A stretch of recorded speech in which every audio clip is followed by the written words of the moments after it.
নমস্কার। 29শে মার্চ থেকে শুরু হতে চলেছে মেষ রাশি শনির 7.5। মানে হচ্ছে বীভৎস একটা রূপ ধারণ করবে। মানে প্রচুর পরিমাণে খারাপ, খারাপ রেজাল্ট পাওয়া যাবে শনির 7.5 যেহেতু করে বীভৎসভাবে বিধ্বস্ত করবে। সবচেয়ে ১ম এই যে মেষ বা এই যে ভয় এটাকে কিন্তু মাথা থেকে বের করে দেওয়াটা সর্বাগ্রে জরুরি।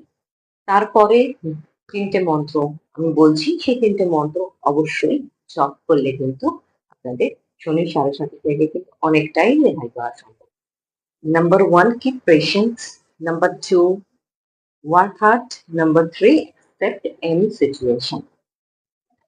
এই ৩ টে যদি সকাল বিকাল জপ করা যায় তাহলে কিন্তু শনির ৭.৫ থাকা সত্ত্বেও মেষ রাশির লোকেরা কিন্তু অনেক, অনেক বেশি অ্যাক্টিভ থাকবেন বা ভালো থাকবেন।